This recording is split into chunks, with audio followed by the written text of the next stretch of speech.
Iniciando a gravação. Vocês podem reparar que tem um carro com alarme disparado aqui desde as 11 horas da manhã, direto, aqui no estacionamento do CAF. Então vamos conviver com essa buzina chatinha aqui. Pode chamar o 234, tá, né? Na sala de espera? Tá sim, presidente. Tá, então pode chamar o item 234. Ok, farei a convocação agora. 234, 235 e 236.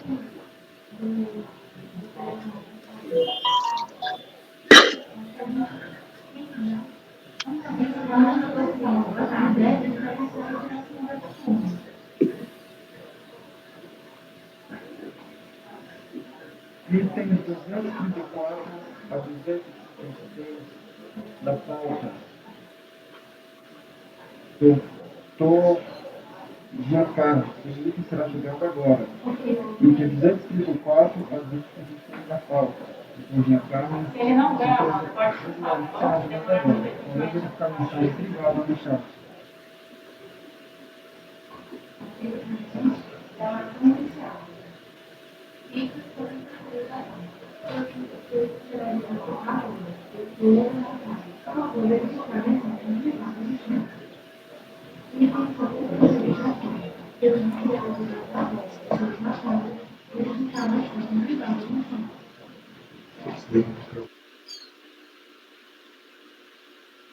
Doutor Jean, você se encontra?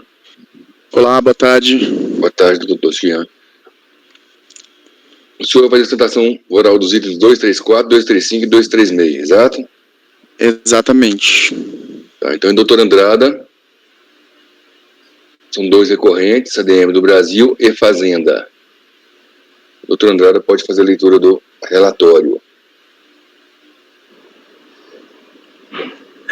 Boa tarde, Jean. Doutor Jean. O seguinte, esses três processos eles são praticamente idênticos, 234, 235 e 236, de forma que eu penso que tanto a sustentação quanto o relatório pode ser, e o voto pode ser utilizado somente o 234. São dois recursos especiais de divergência apresentados tanto pela Fazenda quanto pelo contribuinte em face do acórdão 3402003170 de 20 de julho de 2016. Eu transcrevi a ementa aí do acórdão recorrido. O recurso especial da Fazenda foi apresentado para discussão de duas matérias: fretes de matéria-prima entre os estabelecimentos do contribuinte e conceito de insumos, despesas da prestação de serviço a terceiros. O despacho de admissibilidade deu seguimento parcial ao recurso fazendário somente em relação à matéria conceito de insumos, despesa da prestação de serviço a terceiros. Em contrarrazões, o contribuinte pede o não conhecimento do recurso especial e, caso admitido, o seu improvimento. O recurso especial do contribuinte, admitido por despacho aprovado pelo então presidente da Quarta Câmara, visa a discussão do conceito de insumos utilizados no acórdão recorrido. Em contrarrazões, a Fazenda Nacional pede o improvimento do recurso apresentado pelo contribuinte. Recentemente, posteriormente, agora, em 8 de junho de 2020, o contribuinte apresentou petição de folhas 1077 a 1079, na qual pede desistência do seu recurso especial, somente do seu recurso especial. É o relatório, presidente. Ok, o doutor tem 15 minutos. Obrigado, boa tarde a todos. Vou tomar bem menos do que os 15 minutos regimentais, até porque o caso é bem simples, o relatório já até antecipou boa parte do que eu tinha para dizer. O primeiro ponto é a delimitação do objeto do julgamento, que já foi muito bem exposta, no sentido de que o contribuinte desistiu do seu recurso especial, devido ao ajuizamento de uma ação anulatória, e então as matérias que permanecem em discussão são aquelas objeto do recurso especial da Fazenda, que são duas, das quais uma delas já não teve o conhecimento, que é a questão dos fretes. Os insumos sob discussão, então, são aqueles relacionados aos serviços utilizados como insumo na prestação de serviços pela filial de Santos da Recorrida. Em relação a esse ponto, o não conhecimento do recurso especial da Fazenda, ele é patente, uma vez que os paradigmas que foram utilizados no recurso especial, eles não possuem similitude fática com o caso, eles não dizem respeito a serviço, e isso já foi exposto no memorial de julgamento também, não tem por que ficar entrando muito nesse mérito. O ponto principal aqui de mérito, que eu queria destacar rapidamente, é que o caso em instância inferior do CARF, ele já adotou o conceito de insumo que é pacífico nessa corte, que é o conceito intermediário, nem tão restrito quanto da legislação do IPI, nem tão amplo quanto da legislação do IRPJ. Então, para que fosse aceita a pretensão da Fazenda, teria que se alterar essa questão do conceito de insumo que foi admitido, porque o acórdão recorrido, ele já delimita bem, na análise fática, que esse insumo específico foi revertido à glosa dele, justamente por ele se enquadrar nesse insumo. Então, eu peço licença aqui só para ler 2 parágrafos do voto da instância inferior, que dizem o seguinte: considerando que as despesas relativas a condomínio portuário, movimentação, classificação, água, CODESP, estão vinculadas ainda que indiretamente à atividade da contribuinte no âmbito portuário como um todo, seja para si própria ou para terceiros, é razoável se supor que a parcela dessas despesas obtida por rateio já aceito pela fiscalização está vinculada aos serviços prestados a terceiros. Assim, afastando a interpretação restrita do conceito de insumo estabelecida pelas instruções normativas, em consonância com os precedentes deste CARF mencionados acima, entendo que as despesas obtidas por rateio relativas a condomínio portuário, movimentação, classificação, água, CODESP, são essenciais e indispensáveis à prestação dos serviços portuários a terceiros, ainda que sejam indiretamente nele empregados, devendo as correspondentes glosas serem revertidas. Então, acho que a questão que remanesce aqui, que é uma pequena parte, ela já é bem pacífica, não tem muito por que ficar me alongando. Eu me coloco à disposição para eventuais esclarecimentos que se façam necessários durante o julgamento e agradeço pela atenção de vocês. Muito obrigado. Antes de passar a palavra ao relator, só vou tirar uma dúvida com o doutor Jean. O recurso do contribuinte foi totalmente desistência total? Desistência total do recurso do contribuinte, sim. Tá. Só uma... Doutor Andrade com a palavra, então.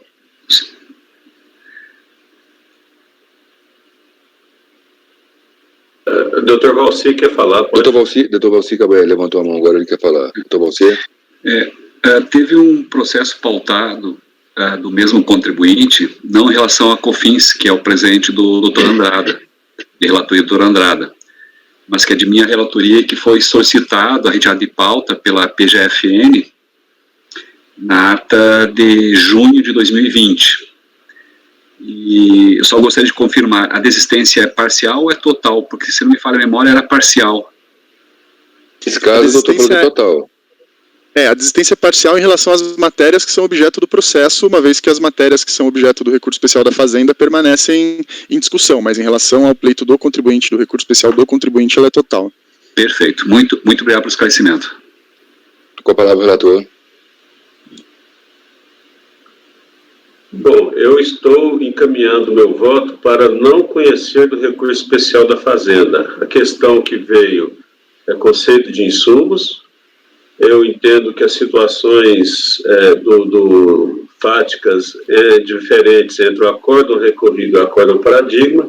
O acórdão recorrido analisou a questão da possibilidade de um serviço gerar crédito na prestação de serviços. E o acórdão paradigma, ele foi relativo a uma indústria de calçados e uma discussão relativa ao conceito de IPI, que não é aplicável a uma prestadora de serviço.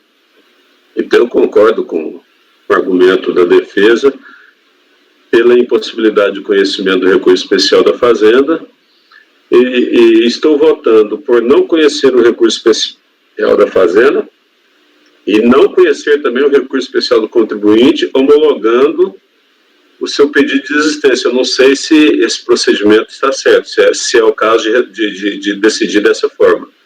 Mas, em princípio, essa é a minha proposta. porque a desistência não foi homologada pela presidência do órgão, né?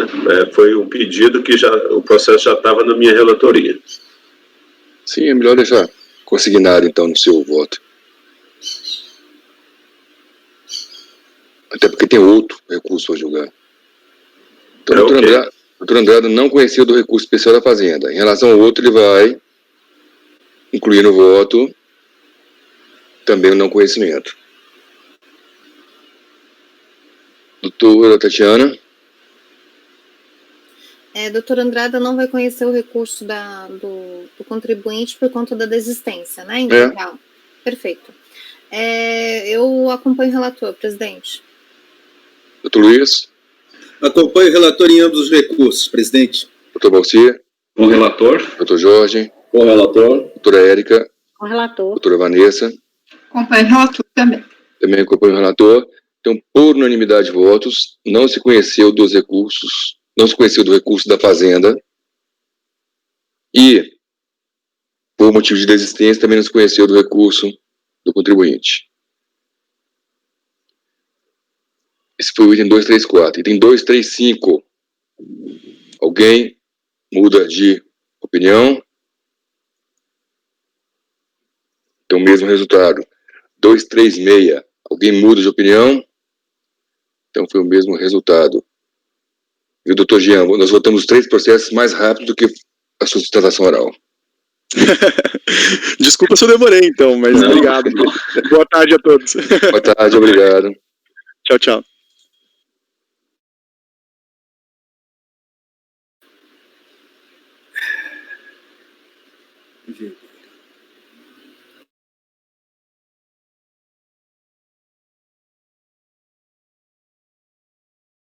Microfone, presidente.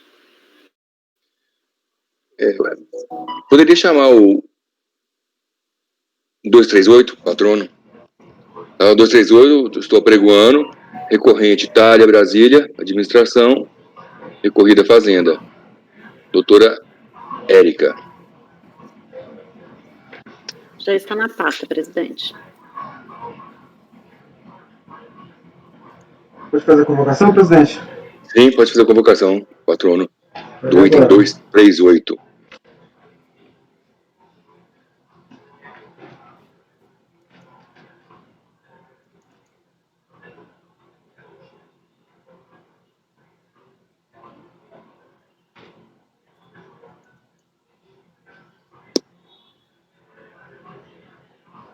Item 238 da pauta, doutor Murilo Marco, seu processo será julgado agora.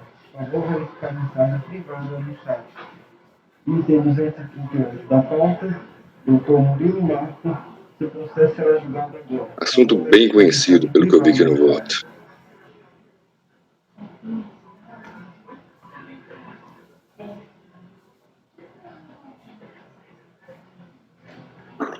Patrão convocado, presidente. Obrigado.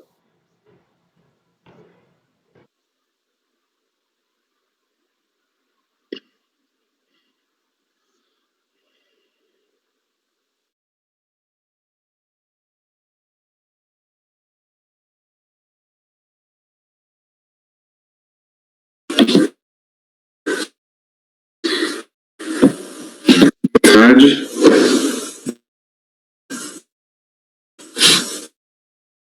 Boa tarde, doutor Murilo. Nós vamos agora votar o item 238. Recorrente Itália, Brasília, Veículos. Recorrida Fazenda. Relatora, doutora Érica. Com a palavra, relatora. Boa tarde. Aqui trata de recurso especial interposto pelo contribuinte, em face do acordo 33.02.001.247, que possui a seguinte emenda. Com fins e PIS autifração MPF, nulidade de inexistência, e na parte que interessa, compensação, multa de ofício, redução de 50%, recolhimento. Somente o recolhimento, pagamento por meio de DARF, tem o efeito de reduzir a multa de ofício devida em 50%, se efetuado no prazo de impugnação. Houve interposição de embargos de declaração por parte do contribuinte, alegando contradição à omissão no julgado, no entanto, os embargos foram rejeitados. Após apresentou recurso especial, suscitando as seguintes matérias de divergência: quanto à nulidade do acordo recorrido por omissão sobre o ponto essencial, quanto à requisição de espontaneidade no curso da fiscalização por extinção dos créditos tributários lançados em virtude da compensação efetuada, e quanto à redução da multa de 50%, conforme artigo 44, parágrafo 3º da Lei 9430, em virtude da compensação efetuada antes da impugnação. No entanto, conforme despacho de folha 580 a 584, somente a terceira matéria foi dado prosseguimento. A Fazenda, por sua vez, apresentou contra-razões e ao recurso especial requerendo a sua negativa de provimento. É o relatório em si, presidente. Doutor Murilo tem 15 minutos. Presidente, eu posso apresentar a minha tela só para orientar minha fala aqui? Senão eu falo sem apresentar mesmo. Pode apresentar o quê? Eu disse? O meu memorial aqui, um PowerPoint na tela, é possível? Eu acho que é possível. Senão eu só... Tá. Então eu vou... Boa tarde a todos, enquanto eu vou selecionando aqui. Eu agradeço a oportunidade e peço desculpas de antemão por eventual equívoco aqui, porque eu confesso que é a primeira que eu tenho feito, que eu estou fazendo aqui eletronicamente no âmbito do CARF, tá? Eu não consegui apresentar, presidente, mas é muito simples. A discussão aqui, como já adiantado no relatório, é basicamente em relação à possibilidade de aplicação, aqui no caso, do disposto no parágrafo 3º do artigo 44 da 9.430, na hipótese específica aqui, em que o contribuinte apresentou um PER-DECOMP antes de ter recebido a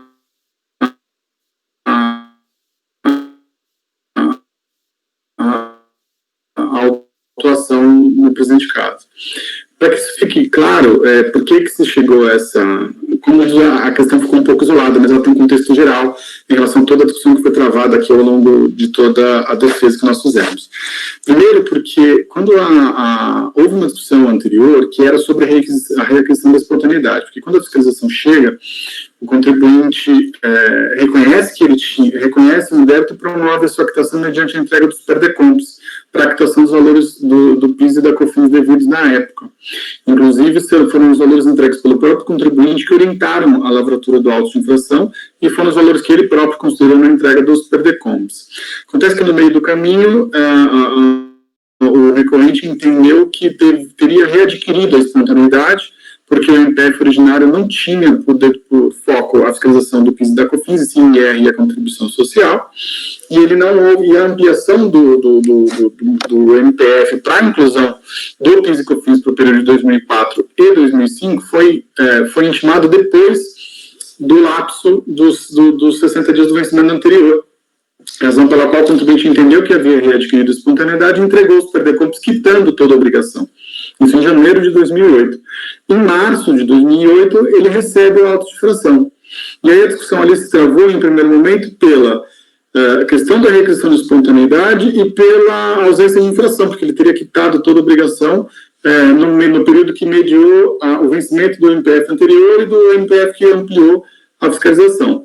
A discussão girou basicamente em torno disso.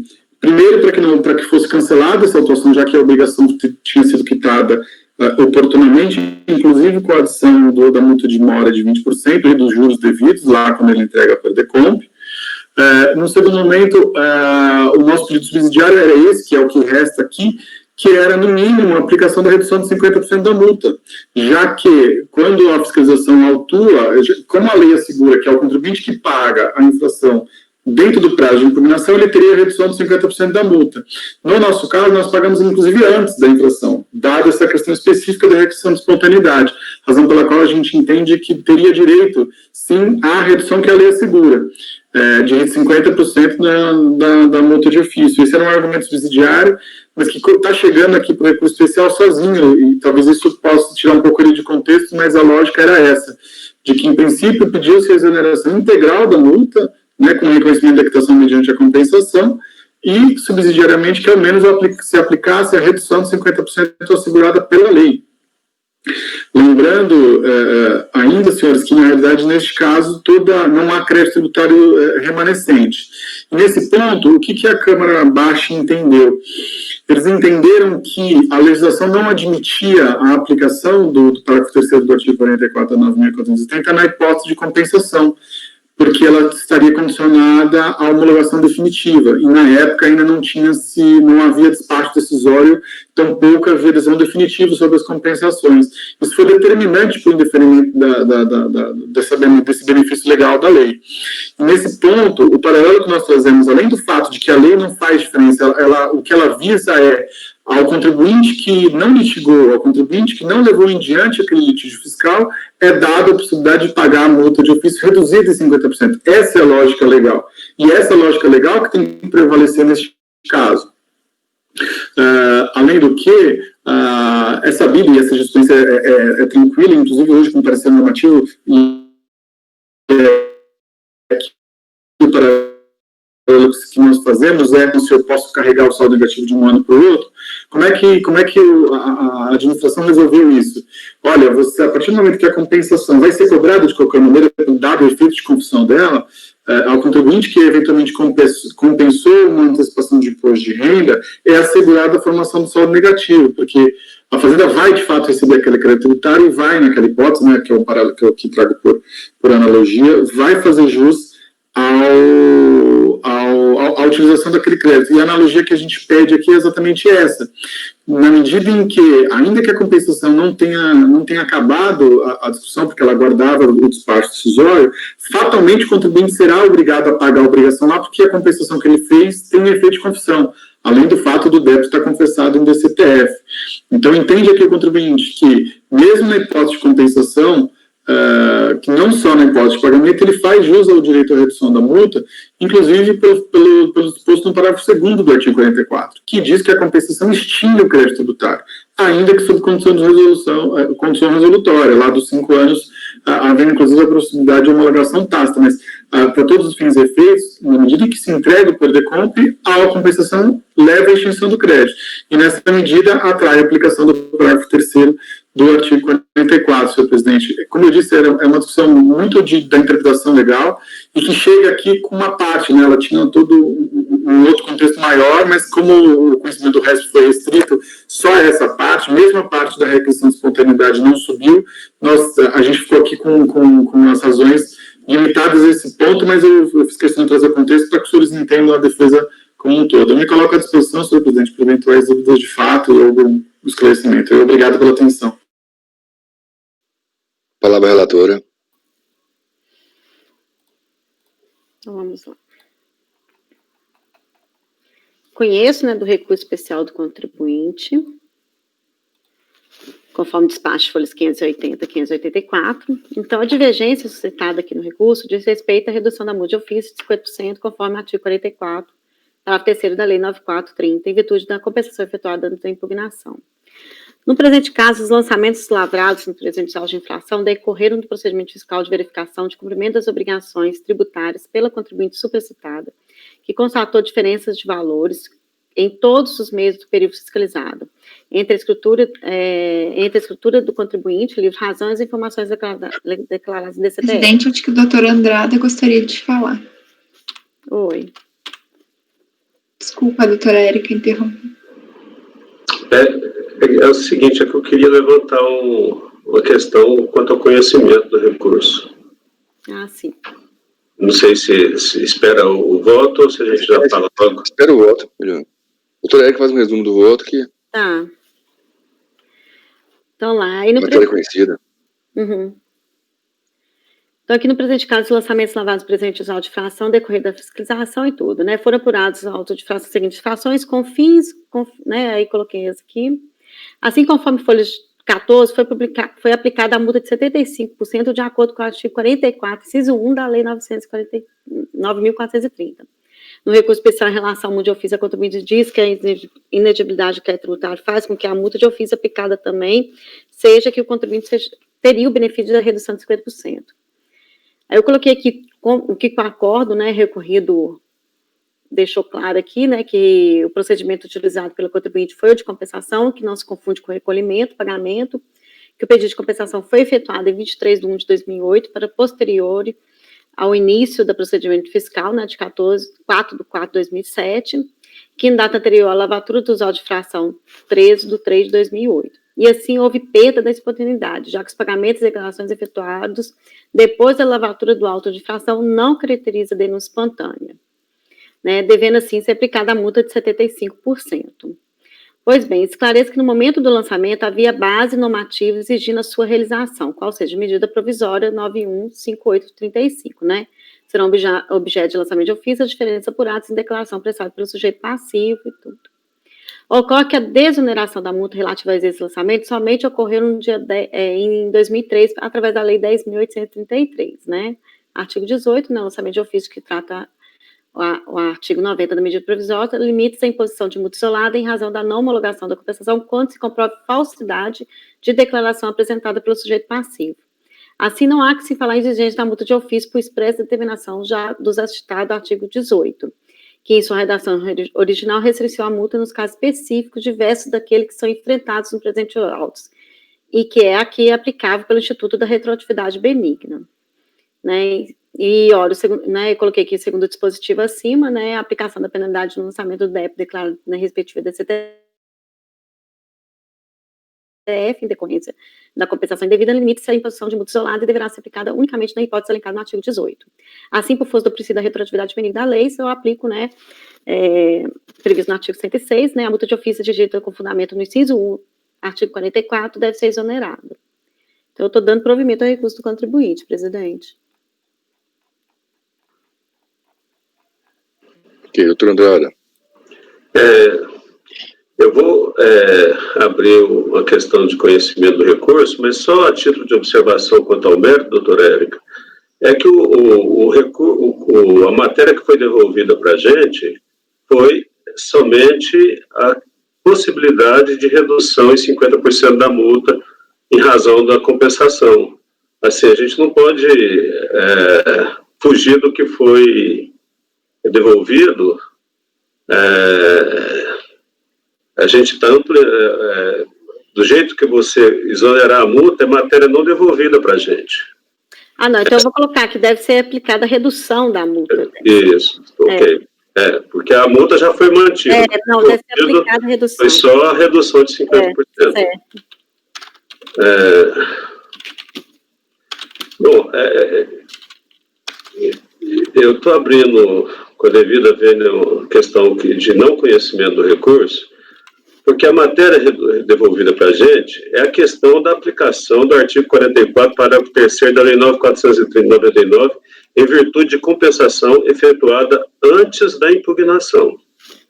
Ou seja, antes essa é a matéria que foi delineada pelo despacho de admissibilidade. Porém, o acordo recorrido assim decidiu. Quanto à multa de ofício, não há que se falar em sua redução, nem mesmo proporcionalmente, uma vez que houve não homologação e somente a efetiva compensação tem efeito sobre a redução, conforme previsto no artigo 44, tal. Ele não deu a redução da multa em razão de uma suposta não homologação da compensação. Em embargos, o contribuinte afirma, isso sou eu que estou falando, em embargos, o contribuinte afirma que a compensação foi efetuada antes do lançamento fiscal. Então, não é simplesmente antes da impugnação. A compensação que se quer aproveitar a redução da multa de 50% foi feita antes do lançamento fiscal. Acordo recorrido negou a espontaneidade, pois a compensação foi efetuada após o início do procedimento fiscal. Então, deixando claro, a compensação foi feita após o início do procedimento fiscal e antes do lançamento. Agora vamos ver a situação do Acordo Paradigma, número 1803.00.815. Nele consta que a compensação foi efetuada após o lançamento de ofício. Além disso, as situações fáticas são bem diferentes. No Paradigma, trata-se de aproveitamento de excesso de imposto de renda retido na fonte, ou seja, a existência de crédito é induvidosa. Eu vou só ler um trecho aqui do Acordo Paradigma. Abre aspas. Destarte, considerando que o pedido de compensação se processou após o regular lançamento de ofício e no bojo do processo administrativo fiscal durante a impugnação, deve a compensação se processar, considerando a imputação dos débitos e créditos apurados, com a multa de ofício reduzida em 50%. Então, eu vejo algumas diferenças fáticas. Primeiro, a compensação do acordo paradigma foi efetuada após o lançamento. E do acordo recorrido, essa compensação foi efetuada antes do lançamento. Até porque, gente, o artigo 44, parágrafo 3º da Lei 9.430 prevê expressamente redução de 50% em razão de pagamento ou compensação. Isso é previsão expressa da lei. Então, essa questão de depender de homologação, eu acho que isso aí não tem muito sentido. Após a intimação ao lançamento, o artigo 44, parágrafo 3º, prevê redução de 50% da multa mediante pagamento ou compensação. Então, a gente precisa saber se é relevante, se essa situação fática diferente entre o acordo recorrido e o acordo paradigma é relevante para fins de conhecimento. Eu penso que porque a compensação após o lançamento, já tem previsão legal. Né? E o acordo paradigma aplicou a previsão legal. Né? Aplicou o dispositivo de lei. Então, é isso. É por essa razão que eu levanto a questão de não conhecimento do recurso especial do contribuinte. Então, vamos votar primeiro o conhecimento. Doutora Tatiana. Ele abriu divergência quanto ao conhecimento. Presidente, eu acho que o patrono gostaria de esclarecer algum fato. Só fato, presidente, só para contribuir, eu fiz a sustentação oral no caso, o ponto, eu acho que o doutor André está corretíssimo, e foi isso que a gente defendeu desde o início. Mas o relator e o doutor Valber, que é do médico também, entenderam que não era aplicável na hipótese, o dispositivo legal, entendeu? Por isso que nós trouxemos para os pessoas não reconhecer esse direito. É só esse esclarecimento que eu queria fazer. Esse é o litígio. A despeito de estar na lei, o acórdão diz que não dá. Então, na execução do acordo, a gente vai ter dificuldade em fazerem cumprir o disposto no parágrafo 3º, porque o CARF já disse que não vai, que não se aplica. É por isso que a gente continua litigando, porque a gente entende desde isso que teria direito a essa redução na multa. Mas, infelizmente, ela não está levando a efeito. E hoje eu tenho uma norma individual, que é o acórdão aqui recorrido, que diz que não aplica. Então, se eu não reformar isso, e aí eu faço coro à fala do doutor Andrada, que é o que a lei diz, eu vou ter muita dificuldade em avançar nessa matéria. Tá. Obrigado, doutor, pelo esclarecimento de fato. Doutor Andrada com a palavra. Presidente, a questão, assim, seria a Tatiana, mas o doutor Rodrigo me devolveu. A questão que eu vejo é a seguinte: de fato, o contribuinte, o interesse do contribuinte é saber se uma compensação efetuada antes do lançamento dá direito à redução da multa. Essa é uma questão interessante. Mas não foi isso que aconteceu no paradigma. Esta é a razão que eu defendo o não conhecimento. Nesse sentido. Confirmo o não conhecimento. Ok. Doutora Tatiana. Bom, considerando a manifestação aqui do patrono, eu vou acompanhar a relatora em relação ao conhecimento, tá? Peço vênia ao doutor Andrada, acho que ele tem bons pontos também. Né? Doutor Luiz. Presidente, me permita fazer algumas considerações. A primeira é uma questão, de fato, que eu gostaria de pontuar para o colegiado antes de entrar no conhecimento. Pelo relatório, que está muito claro, parabenizo a relatora pela clareza do relatório, foi colocado que a infração foi falta de recolhimento e declaração por insuficiência do valor apontado em DCTF em cotejo com o valor calculado a partir dos livros. Portanto, não há uma auditoria de DCTF, valor declarado e não pago. Então, salvo melhor juízo, não se toca no artigo 90 da MP 2158. Esse é um lançamento normal em que o valor escriturado não estava declarado ou recolhido. Só para deixar claro, pelo que eu pude entender, se eu tiver errado, eu peço que a doutora Érica me esclareça. Mas, pela minha leitura, me parece que é isso. E o que nós estamos discutindo não é exoneração de multa do artigo 18 da 10833, porque o caso não é de auditoria de DCTF, não foi lançamento do artigo 90. Então, a primeira questão é só de esclarecimento do fato para podermos começar a discutir o litígio e o direito aplicável a ele.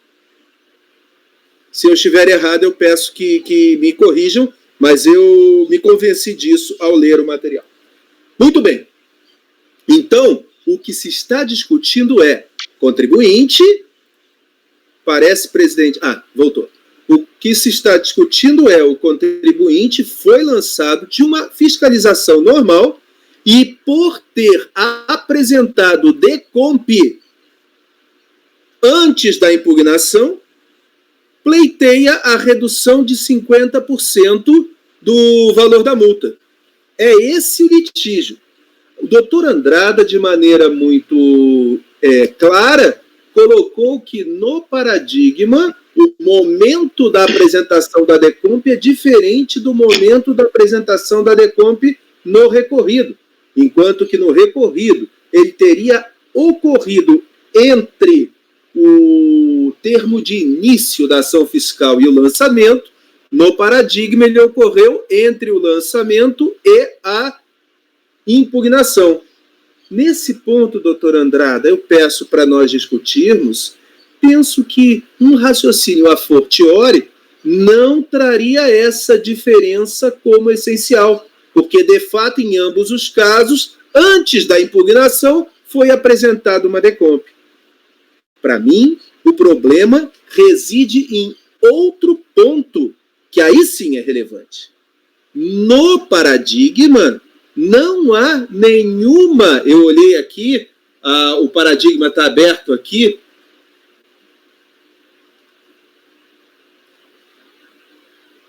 A relatora foi a ex-conselheira doutora Megan Sachs Rodrigues. Ela não fala se houve ou não homologação da compensação declarada. E aqui nós temos uma situação definitiva. Houve não homologação. Não está pendente de homologação. A autoridade disse: esse crédito que ele está alegando existir para poder quitar esse débito não é bom. Não é bom. E, para mim, aí reside uma diferença essencial. Peguem a situação.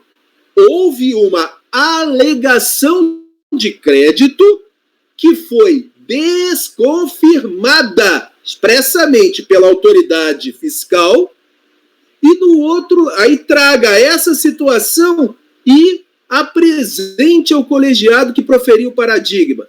O colegiado que proferiu o paradigma não enfrentou a situação de compensação não homologada. Esse é o ponto que eu sempre me coloco. Se hoje eu dissesse: doutor Jorge, o senhor me deve um cafezinho, o senhor iria. Ele ia dizer: eu só te devo um cafezinho se eu te prometer. É uma mera alegação minha. No momento que o doutor Jorge confirma o que eu estou dizendo, é que nasce o direito para mim. Aí eu posso dizer: houve sim uma situação em que eu posso exigir o cafezinho do doutor Jorge. A mesma coisa ocorre na compensação. O sujeito passivo alega que tem um direito creditório e com ele vai matar um débito.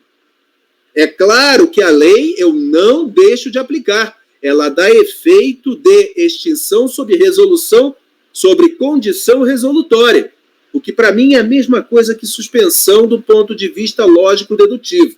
Mas a palavra é extinção sobre condição resolutória da ulterior homologação. E houve não homologação.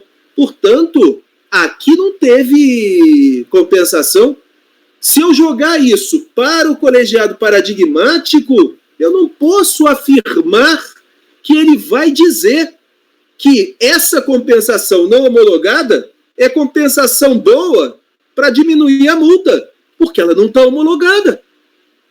E não é que ela esteja pendente de homologação, porque o que a lei diz é que ela, enquanto pendente, ela tem os efeitos de uma extinção, mas ela não está mais pendente. Ela foi não homologada, isso está escrito no recorrido. Então, doutor Andrade, eu peço para considerar essas questões. Eu vejo diferença fática fundamental no ponto de ter havido ou não homologação. Doutor Andrade está pedindo. A divergência pelas conclusões. Doutor Luiz, a questão é a seguinte, o seu raciocínio, sempre muito interessante, me fez mais uma vez entender que o meu argumento estaria no rumo certo. A questão é a seguinte, veja bem, quando você recebe um lançamento, você tem 30 dias para impugnar. Então, se dentro desses 30 dias você pagar, está na lei, ou compensar, 50% de redução da multa, né? Essa multa é aplicada no auto de infração. Então, o que ele está compensando, na verdade, é o imposto que foi lançado, mais os 50% da multa, já que ela, automaticamente, uma compensação permite a redução. Agora, veja bem, o Acórdão Paradigma aplicou uma previsão legal diretamente. Ele aplicou a redução por conta da disposição literal da lei. A compensação efetuada antes do lançamento, primeiro que não dificilmente estaria contida a multa de ofício aí, porque ela não tem o valor da multa, né? Entendi. Não é o crédito lançado que foi compensado. Exato. Então, eu acho que a diferença é grande justamente por isso, porque a gente está colocando uma situação não prevista em lei, expressamente, a gente pode até considerar que seria válido, mas não está expressamente previsto em lei, uma situação expressamente prevista na lei, que é a possibilidade de compensar após o lançamento. Então, considero tudo isso aí que você falou, mas acabei com a sua ajuda, entendendo um pouco mais à frente a situação. Okay, doutor Andrade. Eu refaço meu voto e vou acompanhar a divergência, não mais pelas conclusões, mas no entoto. Eu acho que ainda tem uma questão agravante, que é o fato da não homologação. Mas a questão original de que o que foi compensado não foi o crédito lançado é fundamental, porque não existia o lançamento. Perfeito. Doutor Balcia. Com a divergência.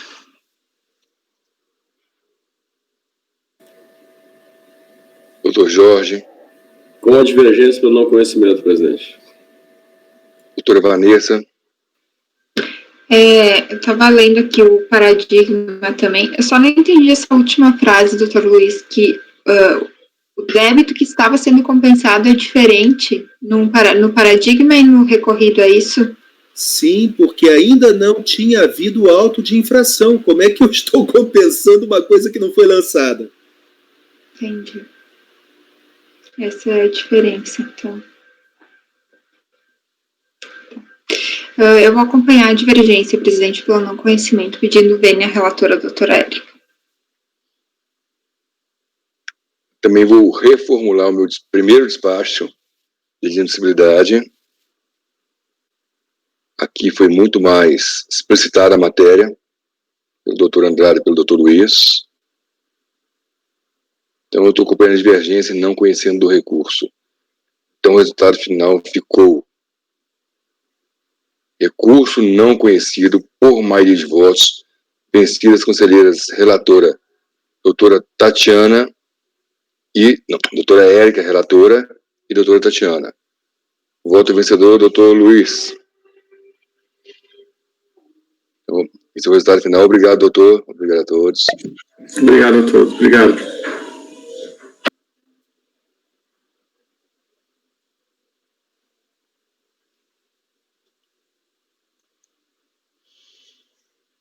Temos mais Uma sustentação oral, provavelmente. Deixa eu ver aqui, o item 241.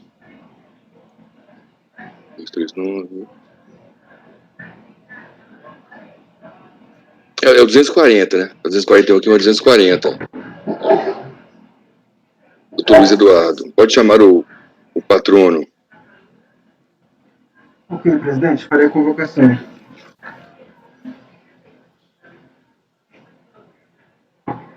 Doutor Luiz Eduardo, recorrente do Laboratório Americano de Farmacoterapia. Item da pauta 240 a 252, Dr. Fernando Oeste. Seu processo será julgado agora. Por favor, verificar mensagem privada no chat. Item 240 a 252 da pauta. Dr. Fernando Oeste. Seu processo será julgado agora. Por favor, verificar mensagem privada no chat. Não está na pasta, doutor Luiz Eduardo.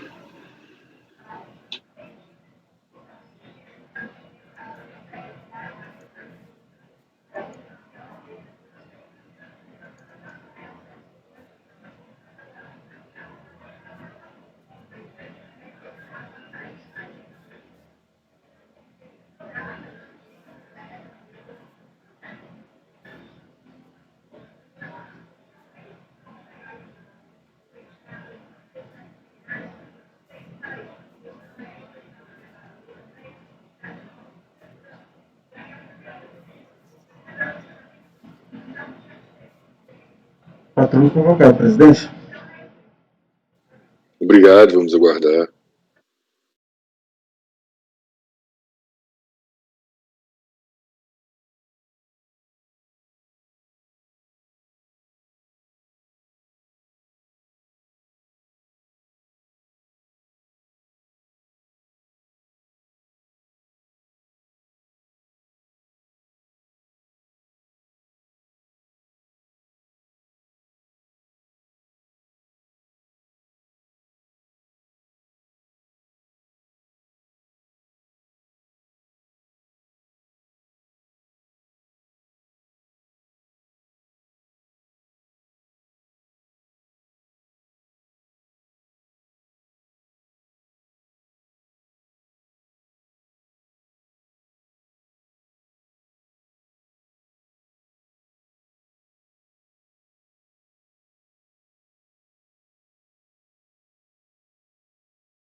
O patrono não conseguiu entrar ainda.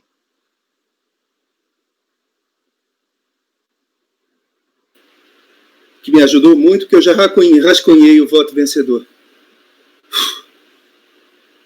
Senão a gente esquece. Se não escrever pelo menos a estrutura, o esqueleto. Doutor Luiz, eu anotei algumas coisas aqui, eu vou te mandar por e-mail. Obrigado.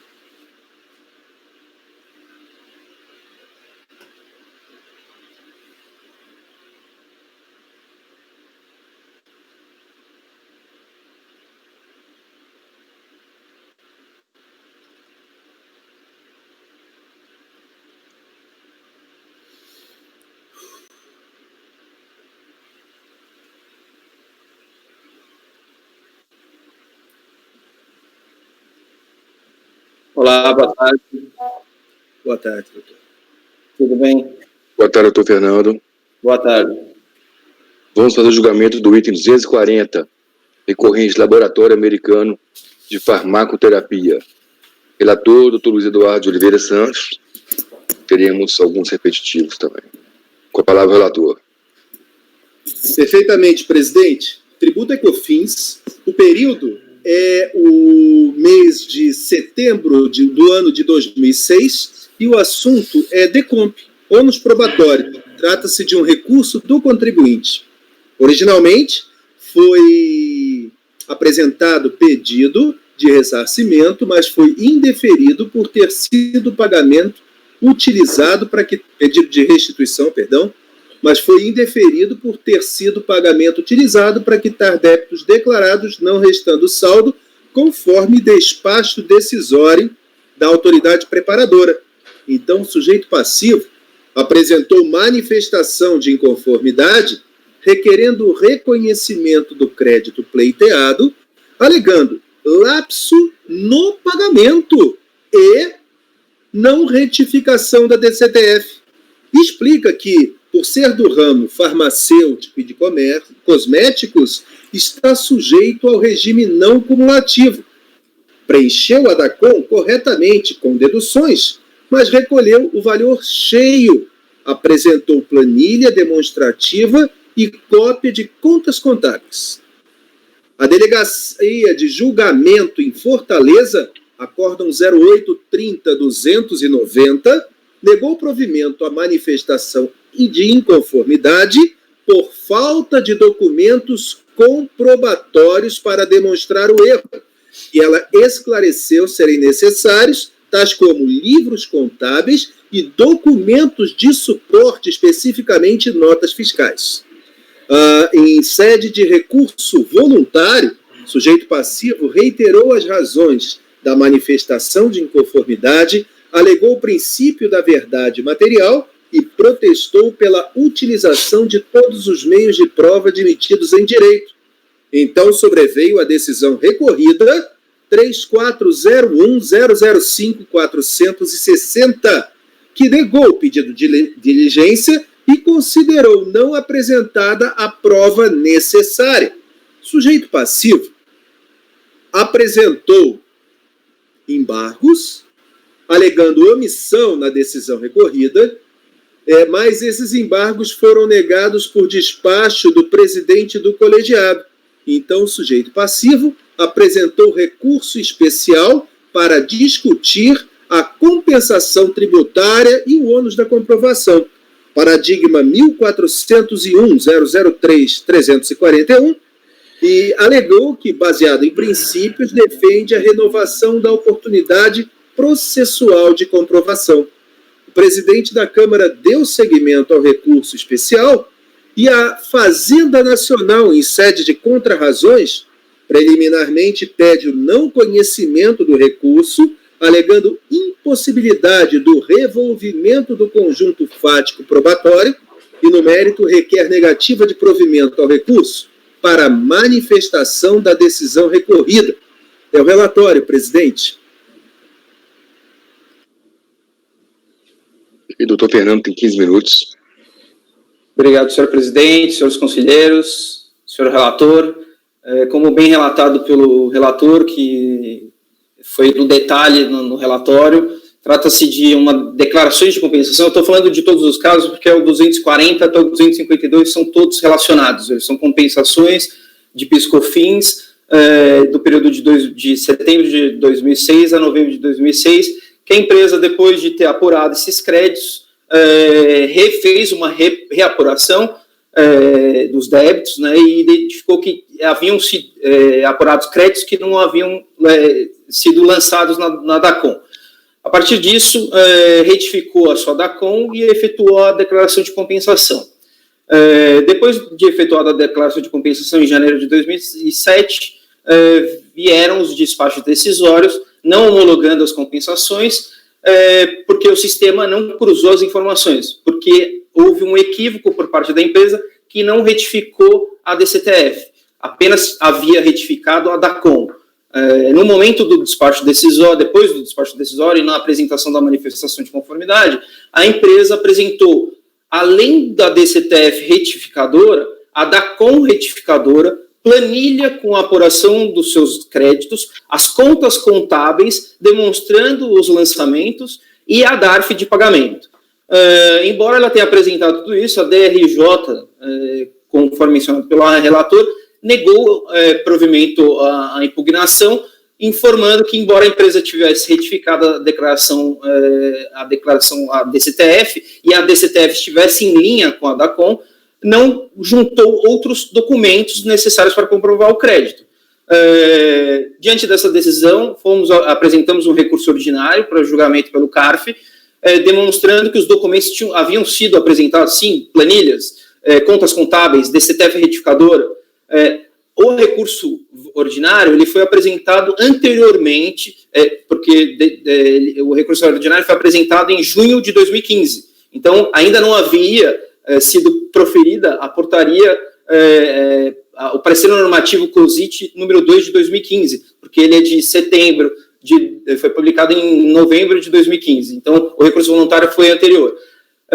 Posteriormente à publicação do parecer normativo de 2015, a empresa apresentou uma manifestação nos autos, demonstrando que o entendimento da própria Receita Federal é no sentido de que é possível apresentar a DCTF retificadora depois do despacho decisório, e se ela estiver em linha com outros documentos e obrigações acessórias, como a DACOM retificadora, como a planilha de apuração, como as contas contábeis, os conselheiros, ou a própria DRJ, se eventualmente o processo estivesse em primeira instância administrativa, pode reconhecer, sim, o crédito e homologar a compensação, e em caso de dúvida, se ele tiver dúvida ou análise do crédito, ele pode determinar a baixa de diligência para a fiscalização verificar se os documentos apresentados estão comprovando o crédito.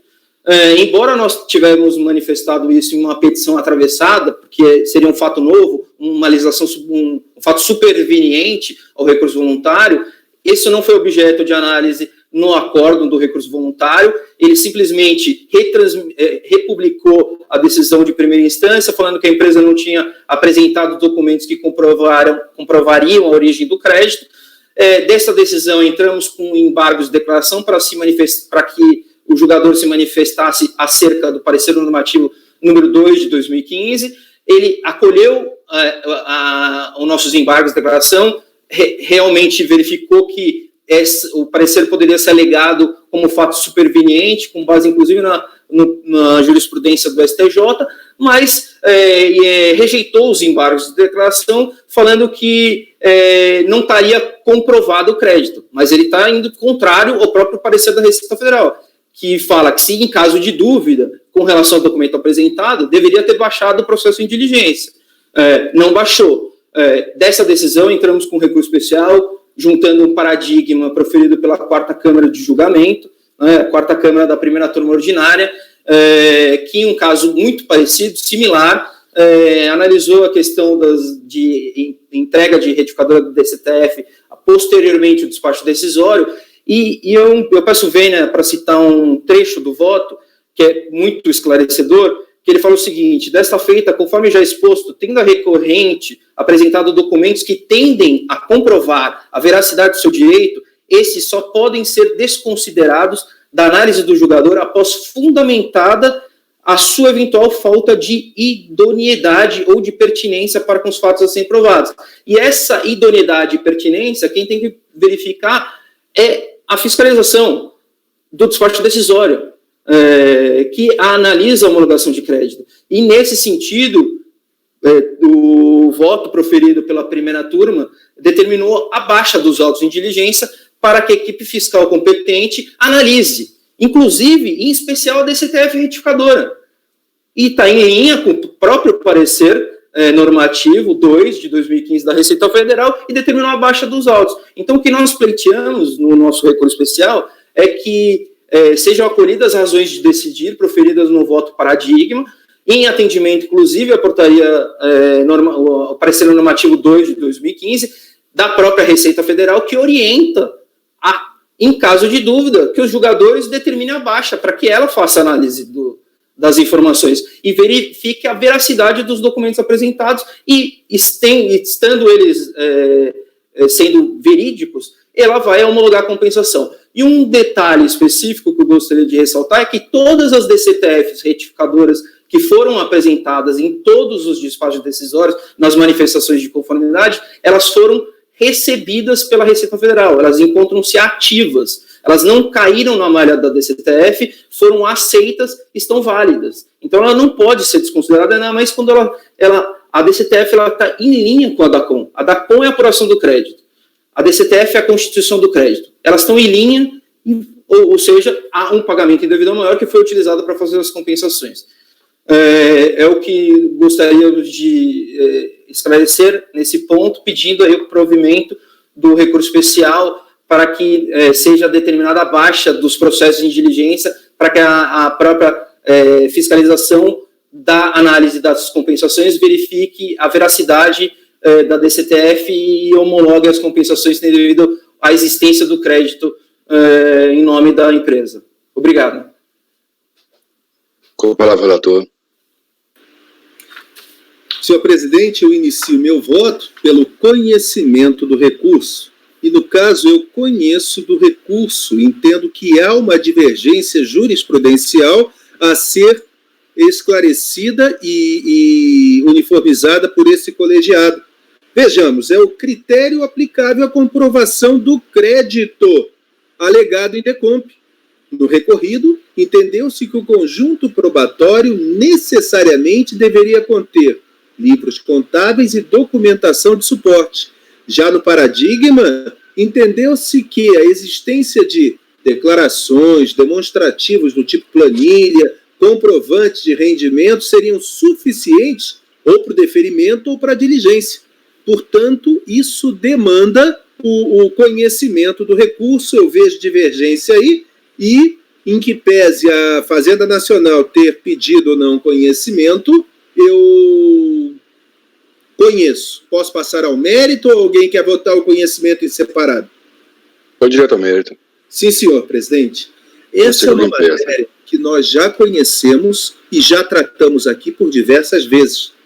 No caso dos autos, pela decisão recorrida, o contribuinte, em que pese ter sido expressamente colocado pela decisão de piso, ou seja, de primeira instância, a necessidade de comprovação do valor mediante apresentação de documentação revestida de formalidade passível de confirmação com terceiros, não houve apresentação dessa documentação. O parágrafo 4º do artigo 16 do decreto 70.235 permitiria que essa informação tivesse sido trazida aos autos em sede de recurso voluntário e não seria necessário fazer diligência para buscar documento que está em posse do próprio recorrente. Bom, o DACOM apresentado por si só não pode ser considerado elemento de prova, assim como a DIPJ, porque trata-se de mera declaração unilateral de informações, o que entendo eu ser equivalente a alegações. Entendo ser necessária a apresentação de documentação que seja passível de cotejo com fontes externas. E o que eu posso confirmar para ver se é verdade? São livros contábeis revestidos e fiscais revestidos das formalidades extrínsecas e intrínsecas e a documentação de suporte que eu possa fazer cotejo com a informação dos fornecedores e dos clientes. Isso não foi apresentado nos autos. Na verdade, a conversão em diligência seria feita se fosse apresentada documentação. Aí sim eu entendo que deveria a autoridade preparadora olhar essa documentação, confirmar com terceiros, devolver com relatório consubstanciado sobre a natureza da documentação e abrir prazo para manifestação do contribuinte sobre as conclusões da autoridade preparadora. Nada disso aconteceu. Nesse sentido do meu voto, eu cito os acórdãos 9303008902, 9303006978 e 9303005226. São decisões tomadas em sessões diferentes, mas todas nesse sentido. Em vista do exposto, eu voto por negar provimento ao recurso especial do sujeito passivo. É como voto, presidente. Doutor Andrada. Presidente, acompanho o voto do relator. Doutora Tatiana. O doutor Luiz foi muito bem claro, eu acompanho o relator também. Doutor Valcir. Com o relator. Doutor Jorge. Com o relator. doutora Érica. Com o relator. Doutora Vanessa. Eu acompanho o relator, inclusive um dos votos citados pelo Dr. Luiz no acórdão dele, eu fui designada a redatora, né? Então está em linha com o meu entendimento. Acompanho. Também estou votando com o relator. Então, proclamando o resultado, por unanimidade de votos, negou-se provimento ao recurso. Este é o item 240. Os itens seguintes terão o mesmo resultado: 241, 242, 243, 244, 245, 246, 247, 248, 249, 250, 251, 252, 200, isso, até o 252, o mesmo resultado. Obrigado, doutor. Obrigado, boa tarde a todos. Boa tarde. Tchau.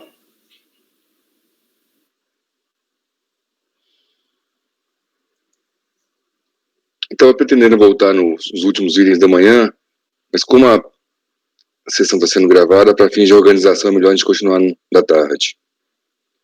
Facilita a organização de quem vai ver depois. Então vamos voltar agora no início da pauta. Acabamos a sustentação oral. São 15h13. A pauta de hoje à tarde começa com o item 206, recorrente Fazenda, interessado condomínio Shopping Center Recife, retirado de pauta por solicitação do patrono e do contribuinte. Item 207. Perdão, presidente, patrono e contribuinte ou patrono e fazenda? Patrono barra contribuinte e fazenda. Patrono e recorrente. Patrono e recorrente, que é PGFN. Item 207. Recorrente SLW, interessado Fazenda, retirado de pauta por solicitação da PGFN. Item 208, recorrente Fazenda, interessado Unimed Vale dos Sinos, retirado de pauta por solicitação do patrono.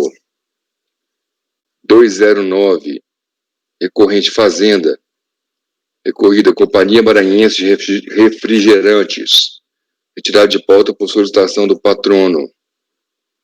Item 210, recorrente Banco Intercap, interessado Fazenda, relator Dr. Andrada Márcio Canuto Natal.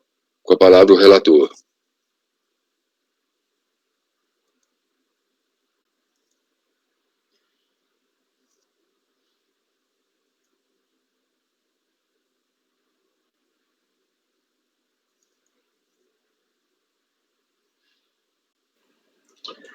Presidente, esse processo, obviamente, está em pauta e não foi retirado, mas só para dizer que eu recebi um e-mail acho que é do CEPAG, né, do responsável pelo acompanhamento do julgamento, dizendo que ele pediu retirada de pauta extemporaneamente e foi negado. E como ele está apto a julgar, é inferior a 8 milhões, a gente segue com o julgamento. Perfeito. Eu até vi esse e-mail. O senhor até respondeu dessa forma. Exato, respondi, exato. Então, trata-se de um recurso especial de divergência interposto pelo contribuinte em face do acordo 3202001178 de abril de 2014, o qual possui a seguinte ementa na parte que é objeto do recurso especial. Eu transcrevi somente a parte do recurso especial. É a questão da desmutualização da Bolsa de Valores, a questão da discussão sobre o registro no ativo circulante dos títulos e PIS, COFINS, base de cálculo, receita bruta operacional, objeto social, venda de ações.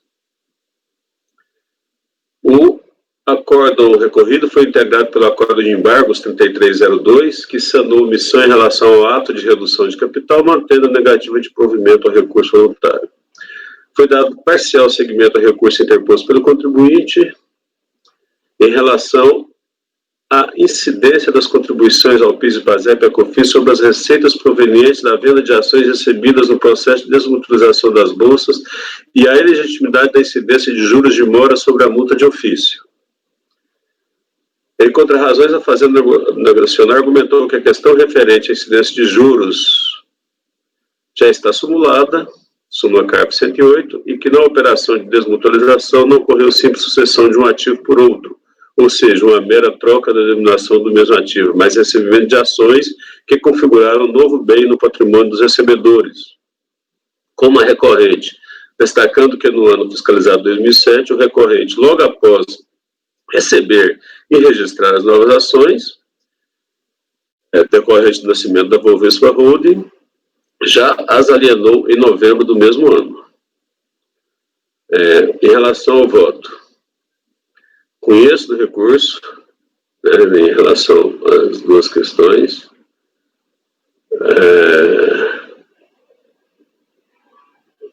e desde já declaro que a questão dos juros de mora está simulada. Eu nego o provimento em relação ao recurso especial sobre a incidência de juros de mora sobre a multa de ofício, e parto para a segunda matéria, né, que é uma matéria conhecida da gente.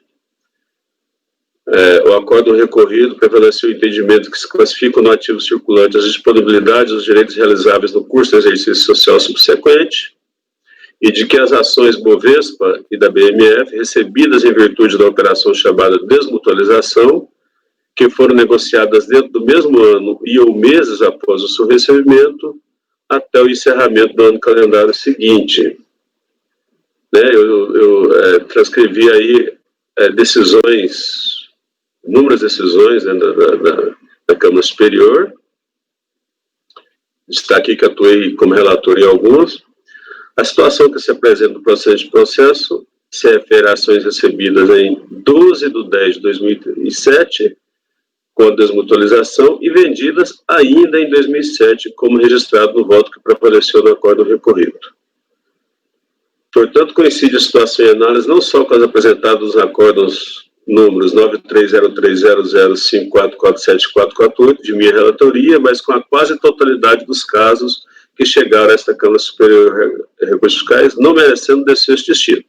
Aí eu transcrevo um trecho do voto do Luiz Eduardo Barbieri, e, como vocês já conhecem minha posição, entendo que se classifica no ativo circulante e que incide PIS e COFINS sobre essa venda efetuada dentro desse prazo tão curto, após o recebimento das ações.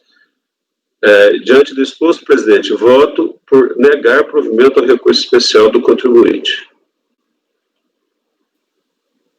Doutora Tatiana. Bom, acho que meu voto também é conhecido, né?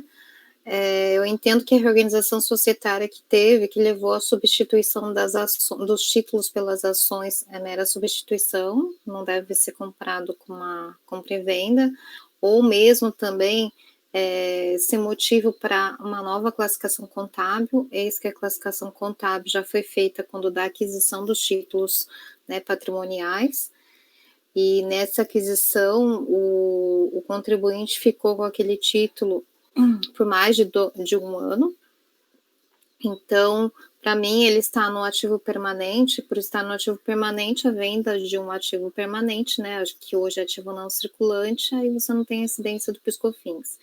Então, assim, eu vou por essa linha, e também porque banco, como é banco Intercap, o banco não tem como objeto a compra e venda de ações próprias, mas a mera intermediação, né, de recursos, de acordo com a carteira que ele tem autorização para estar atuando de acordo com o Banco Central. Então, nessa linha, eu abro divergência, peço vênia ao relator, abro divergência nesse caso é o recurso do contribuinte, né, doutora Andrada? Para dar provimento ao recurso do contribuinte. Sim. Doutor Luiz? Seria em parte?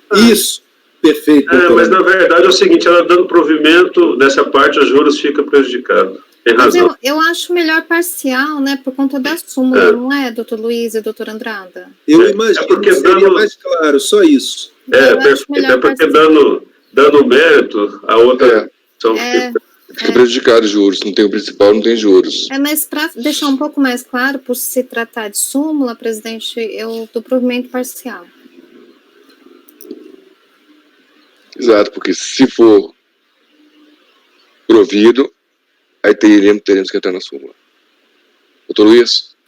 Presidente, duas questões. Aqui, todos já conhecem a minha posição, eu acompanho o relator, entendo que não há subrogação, assim, troca de participações que tinham naturezas diferentes. As pessoas eram sócias de um clube, de uma associação sem fins lucrativos, e tinham que ter aquele título para operar. Por isso, ele tinha natureza permanente.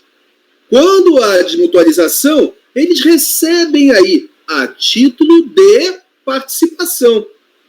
Participações societárias, que são ações. E as ações podem ter caráter permanente ou temporário. Depende do uso que nós damos a elas. Ela não pode carregar a natureza de algo que era ontologicamente diferente. Cotas de participação e associação não se confunde com ação em SA, em companhia. Então, com todas as vênias, eu entendo que não mantém-se a natureza.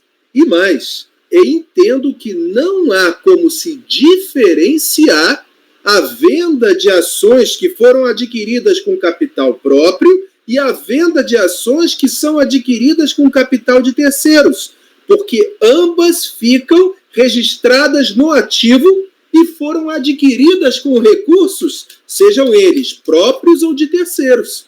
É esse resultado que vai beneficiar os acionistas depois de ter remunerado os terceiros que fizeram investimentos.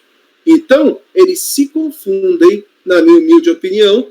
Eu acompanho o relator. Eu acho que é a primeira vez que estamos discutindo esse assunto nessa configuração. Por isso eu falei rapidamente os motivos pelos quais eu voto dessa maneira.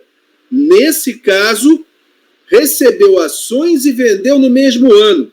Ele deu tratamento de investimentos temporários e, assim, isso é venda na atividade fim, que é parte da receita tributável. É como voto, presidente. Doutor Balcia. Obrigado, doutor Luiz Eduardo. A minha posição já foi relator, inclusive, de processo sobre desmutualização, e gostaria de parabenizar o doutor Andrada pelo quadro aqui, de todos os acordos, né? Inclusive com o que se decidiu, o posicionamento que prevaleceu em cada um desses acordos. Voto com o relator.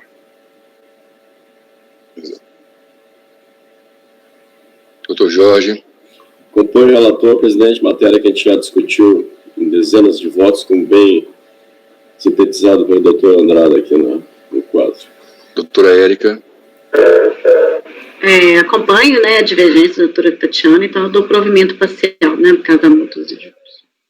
Doutora Vanessa.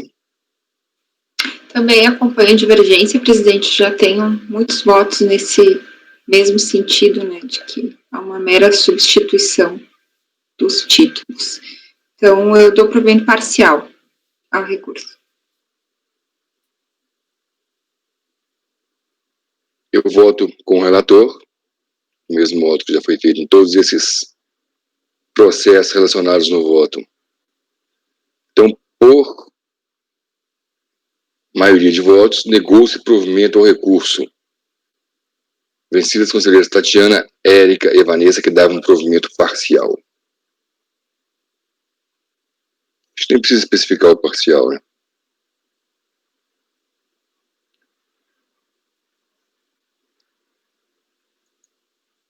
Item 210 foi esse.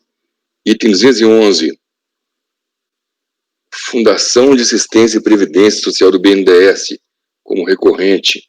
Interessado em Fazenda, relatora a doutora Tatiana. Retirado de pauta por solicitação do patrono. Doutora Érica, 212. Fazenda Nacional, recorrente. Interessado, município de Biguaçu. Com a palavra, a relatora, a doutora Érica. O arquivo está na pasta, mas eu não até agora ele não abriu aqui para mim. Está lento. Vocês conseguiram abrir?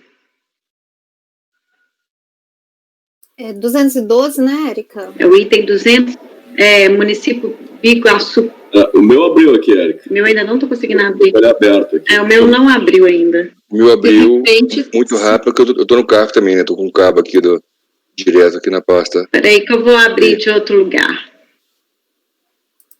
Você deve peraí, consegui abrir. Conseguiu, né? Consegui.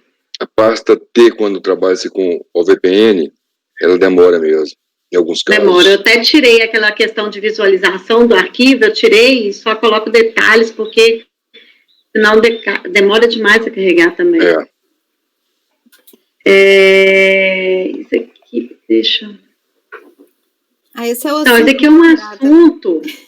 É o assunto do Andrada, até cito o voto dele, tem o voto também da Vanessa. Então, isso aqui é aquela questão, vou resumir aqui, porque é questão do Fundep, né? Se os municípios, os estados, né, devem excluir, né, da base de cálculo as receitas daquelas transferências do Fundep. Então, aqui só pela elemento aqui, né, já dá, né, que as transferências da União do município de parcela de participação do próprio ente federativo no Fundep integram a base de cálculo da contribuição para o PIS-PASEP, excluídas as retenções já realizadas pela Secretaria do Tesouro Nacional. Também devem ser excluídos na base de cálculo os valores transferidos pelos municípios ao Fundep e incluídos os valores dele recebidos. Solução de consulta 278. Então, aqui é um recurso especial da Fazenda, né, exatamente sobre essa questão. Da exclusão da base de cálculo, o contribuinte foi intimado e manifestou, né, uma petição chamada contra-razões requerendo a devolução dos valores compensados e que foi indeferido, né. No mérito aqui eu cito, né, os votos da doutora Vanessa, no acordo que foi feito agora em fevereiro de 2020, e o acordo do doutor Andrada, né, que foi em setembro de 2018, que foi um dos primeiros acordos. Então, eu cito até este acordo aqui. Então, diante disso, eu estou negando o provimento ao recurso especial do Fazenda para manter a exclusão da base de cálculo do PIS-PASEP dos valores recebidos pelo município para a formação do Fundep, ajuste a ser feito em cada um dos períodos de apuração. É o que a gente tem colocado no final dos votos, né, para ficar claro lá para a delegacia, né. Eu até aqui, que no presente caso, no finalzinho aqui, eu coloquei como que o acordo voluntário decidiu, porque ele fez um pouquinho essa diferenciação aqui, ó. Destaque a tributação do Fundep recai apenas sobre os recursos efetivamente utilizados pelo ente público. No caso concreto, embora a decisão da DRJ tenha caminhado pela neutralidade, o fez de modo inverso, ou seja, não deduziu as transferências para o Fundep, mas também não tributou o retorno, quando deveria ter excluído as transferências e tributado o retorno. Até citei isso aqui porque eu achei interessante que no voto, né, no voluntário já tinha citado. Então, esse é meu voto. Doutor Andrada.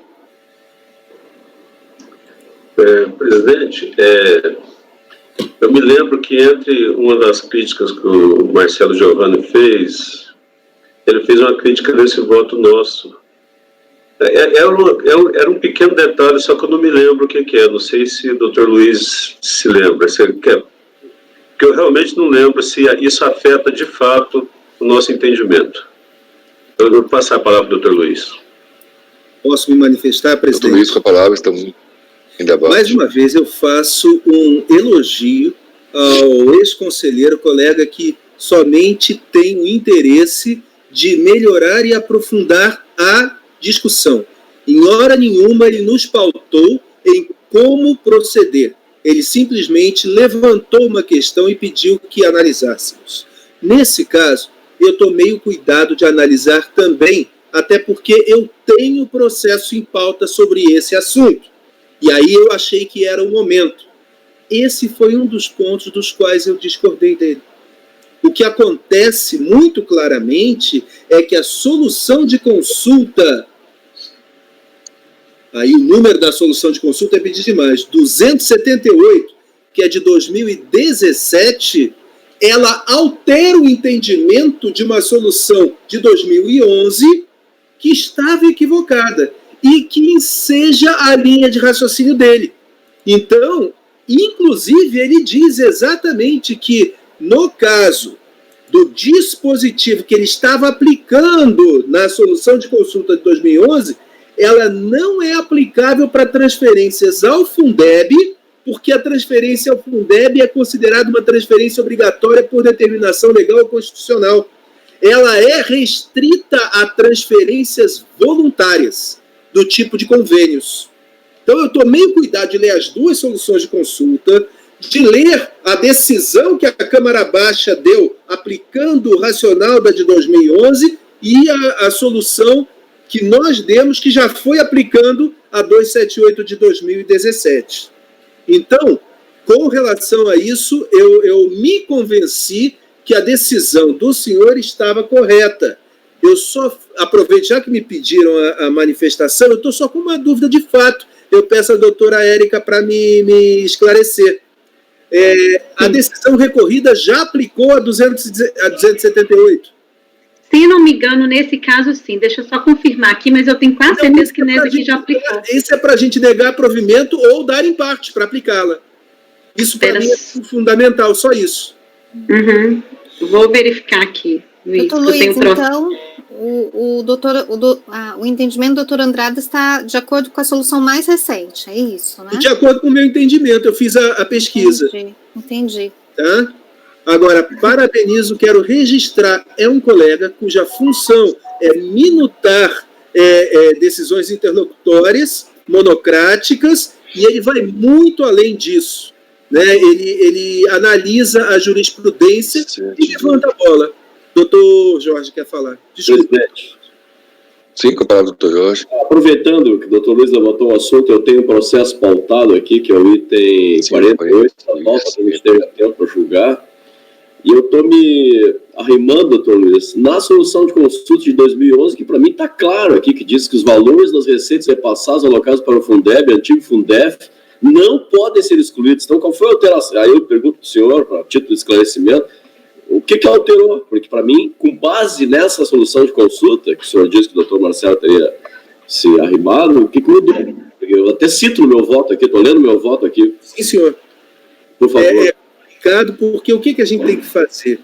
A 278, ela diz que fica revogada a solução de 2011, cujo número aqui eu não tenho de cabeça. Solução de divergência 12, de abril de 2011. Perfeito. No que for contrária. O que não é legal, ela devia ter sido expressa do que revoga. Mas o que acontece é o seguinte, na 278, ela classifica as transferências para o Fundeb como transferência constitucional ou legal, não como voluntária. E o dispositivo usado pela solução de consulta de 2011, ela trata como se fosse voluntário. Foi essa a inteligência que eu consegui depreender, e por isso que a 278 revoga a 12 de 2011, 17 de 2011. Porque eu analisando esse processo, só para concluir, presidente, para ajudar, que na verdade ela seria uma possibilidade de ao fundo, deve ser o fato de tratar-se de um fundo meramente contábil. Tem um voto do doutor Rodrigo, que eu cito também, de 2018, que é posterior à consulta, que no artigo 4º digo 7º da 9715, permite tão somente a transferência da dedução efetuadas a outras entidades públicas. Então, quer dizer, para mim, a própria legislação, mesmo sem a solução de consulta, já deixa bem assente essa impossibilidade. E o que a gente tem julgado é nesse sentido, só que aquelas deduções, as retenções que são feitas pelo Banco do Brasil, que é o caso do meu laudo aqui, já foi feito dessa forma. Então, essa é a minha dúvida, que para mim, não sei se seria relevante a mudar a solução de consulta uma ou outra, porque a própria lei, eu estou entrando no caso concreto, mas em tese. Era essa a minha dúvida.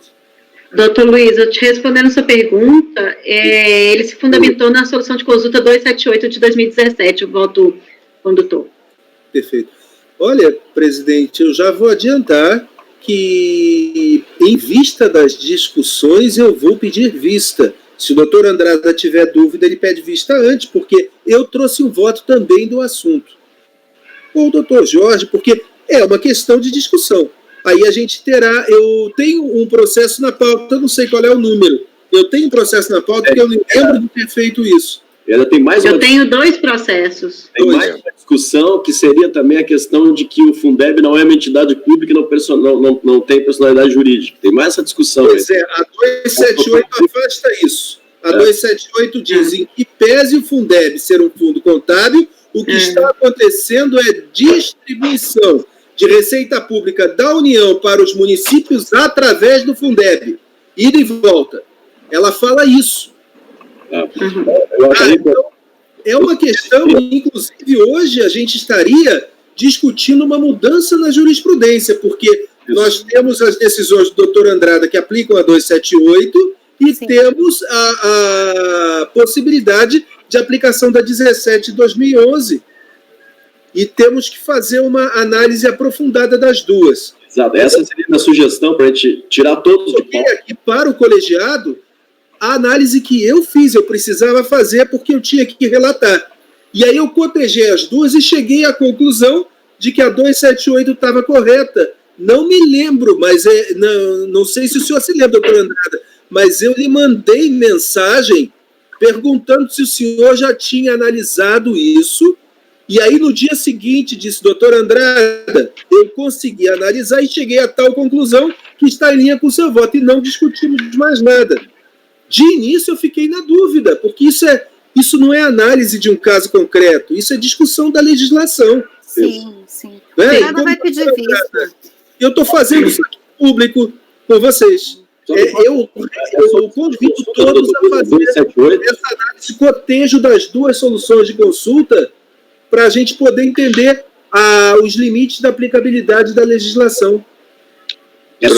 Consulta ou solução de divergência 278 para buscar, doutor Luiz? Solução de consulta 278 COSIT solução de 2017.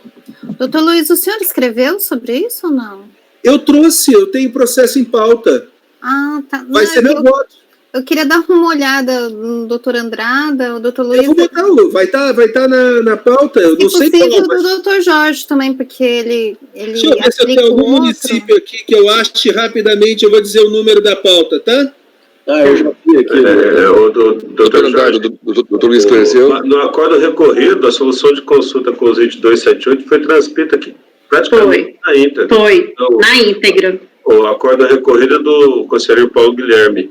Isso, Paulo Guilherme. Eu achei interessante que o Paulo Guilherme deu provimento ao recurso do contribuinte, parcialmente, obviamente, e o Walker Araújo negou.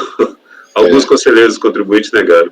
Esse processo que eu estou julgando, o Paulo Guilherme, ele deu provimento ao recurso do município, eu estou revertendo. Então são iguais as situações. A transferência não tinha. Eu estou com base na nossa decisão do doutor Rodrigo de final. Porque se é do mesmo relator, provavelmente a situação é bem parecida, né, Andrada? Isso. Mas, gente, eu vou deixar para vocês pedirem vistas e obviamente que eu vou estudar, mas eu vou acompanhar a relatora, que ela está usando um voto meu, então vou acompanhar a relatora. Doutor Tatiana. Eu vou analisar também, porque eu tenho certeza que o doutor Luiz vai pedir vista, então eu vou aproveitar a vista dele para analisar também. Presidente. Doutor Luiz. Presidente, o processo de minha relatoria que está em pauta é o item 49 da pauta. 49. É exatamente sobre o assunto. Quando o senhor quiser colocar em pauta, eu poderei comentar. Tá ok? Tá, amanhã. Em relação a esse, porque a gente vai voltar só quando sobrar tempo no item. Presidente, eu analisei esse assunto para preparar o voto. Em face das colocações do doutor Jorge, eu gostaria de pedir vista e vou reanalisar. Eu quero, por favor, doutor Jorge, que o senhor me passe o número da pauta do processo que o senhor colocou... Outro voto meu também. Vista do seu. E vou comparar os dois. 48 da pauta. Estamos juntos. Então, eu vou pedir vista do seu, o senhor pede vista do meu, que aí nós vamos fazer o cotejo. Sim. E aí essa turma vai poder, na próxima sessão, discutir com maior profundidade. Tá. Beleza. Ok. Então foi vista, conselheiro Luiz. Sim, doutor Érica. Não, eu ia falar com o Jorge, né, e o Luiz para colocarem os dois processos na pasta para a gente poder analisar todos para estudar. Eu peço ao presidente para colocar em pauta logo, que aí eu não só coloco na pasta, como já leio, já sai com vista, fica tudo certinho. Presidente, isso aí é a minha sugestão. Esse aí, o meu já está praticamente lido, né? Tá, então vamos fazer isso. É do grupo da doutora Érica. Eu digo aqui na emenda, presidente, receitas... Posso fazer um pedido? Que seja feito isso a partir das 6, que aí a gente fecha essa e começa a outra. Beleza. Prejudica o andamento da sessão, presidente. A gente fecha essa, começa às 6, a gente começa lá pelo item 1 e seguintes, que é a pauta do primeiro dia à tarde. Sim, senhor. Chegaremos rapidamente nisso. Presidente, 212 então, vista, né? Calma, gente, o que foi? Desculpa, 212 vista Eduardo, é isso? Isso, item 212, vista ao doutor Luiz Eduardo. Certo. Após a relatora negar provimento ao recurso, acompanhado pelos conselheiros Tatiana e Andrada. Boa discussão. O item 213. É a mesma discussão, doutor. É a mesma discussão, né? Então, vista ao conselheiro Andrada, vista ao conselheiro Luiz Eduardo, após a conselheira relatora, doutora Érica, negar provimento ao recurso, acompanhado pelos conselheiros Tatiana e Andrada.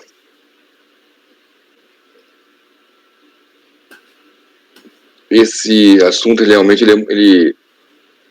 doutor Marcelo Giovanni, ele é de uma delegacia pequena, porém numa região industrial, que é a região de Patinga ali, Deus em Minas, Vale.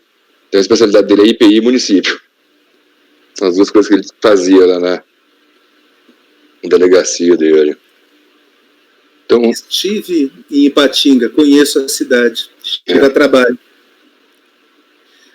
Outra coisa importante, doutora Érica, o item 213 é município de São Lourenço. Por um acaso é São Lourenço no sul de Minas Gerais? Eu não acho que não, acho que não. Porque tem mais de um São Lourenço no porque chama São Lourenço da Mata e outros chama simplesmente São Lourenço. São Lourenço foi a primeira cidade em que eu atuei como fiscal do ICMS. Carlos. Deixa eu ver aqui. Item 214, doutor Jorge. Caçula, o Guilherme, nasceu nessa região. Município de São Lourenço da Mata. Não, é outro. É outro. Item 214, doutor Jorge, relator. Recorrente Suzano. Papel e celulose. Interessado fazenda. Retirado de pauta por solicitação do patrono. Item 215, recorrente Enel Cien. Doutora Tatiana. Retirado de pauta por solicitação do patrono e da PGFN. Item 216. Recorrente Fazenda Nacional. Interessado Voit Hidro. Retirado de pauta por solicitação da PGFN e do patrono. Item 217. Dr. Luiz Eduardo, recorrente Fazenda. Interessado aqui é Mineração Bracilândia. Com a palavra, o Dr. Luiz Eduardo.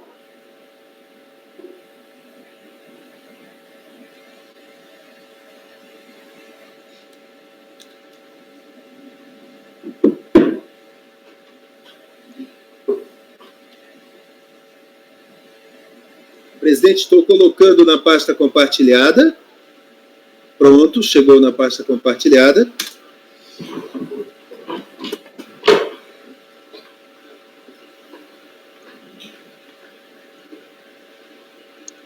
Trata-se de COFINS, presidente. Posso iniciar, por favor? Com a palavra, relator. Trata-se de COFINS, o período é de é o segundo semestre de 2004 e o ano de 2005.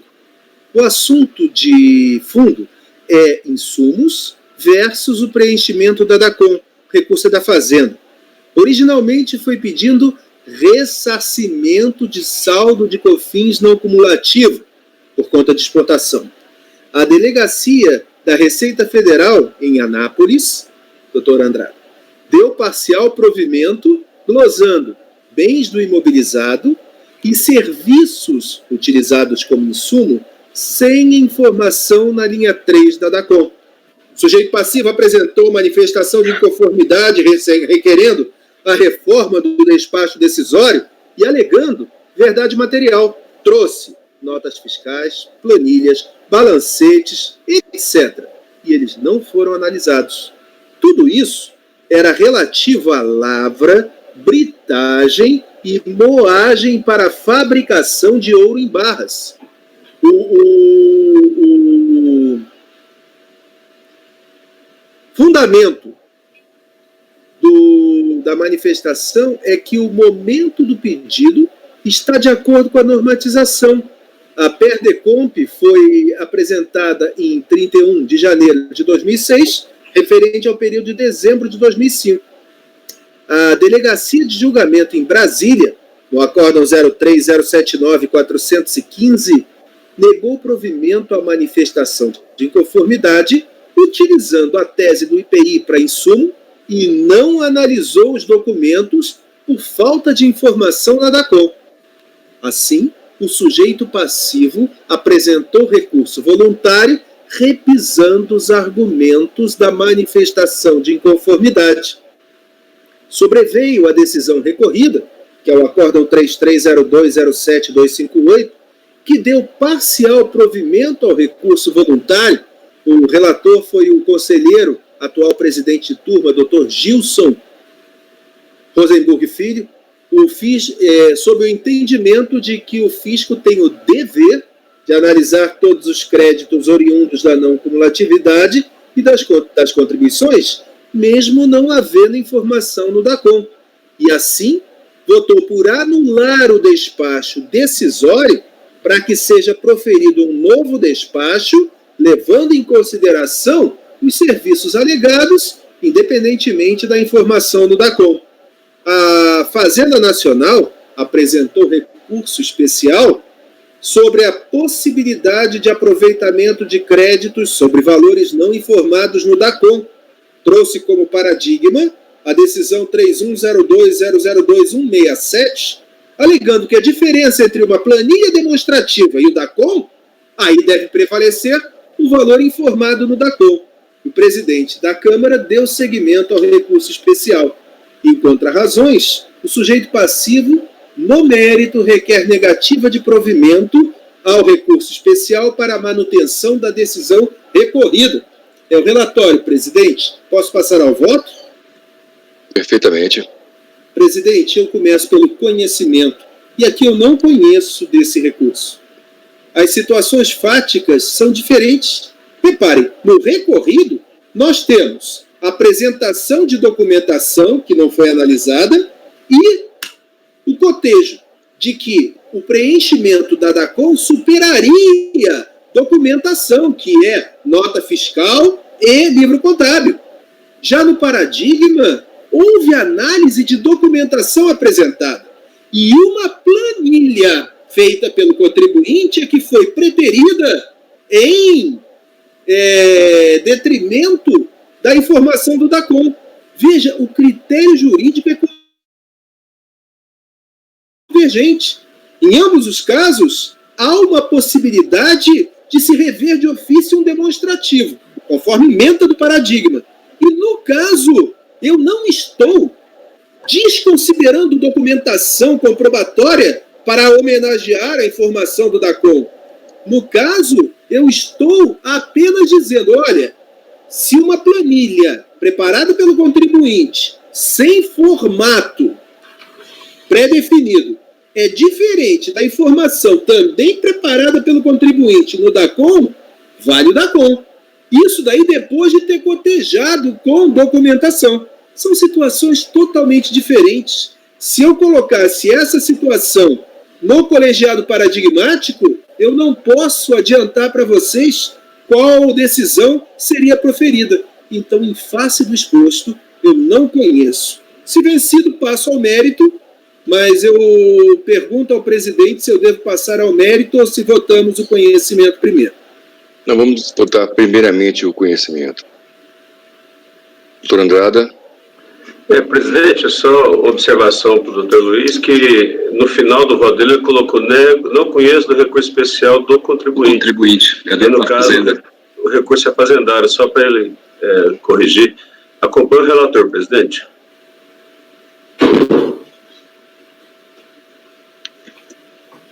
Doutor Tatiana.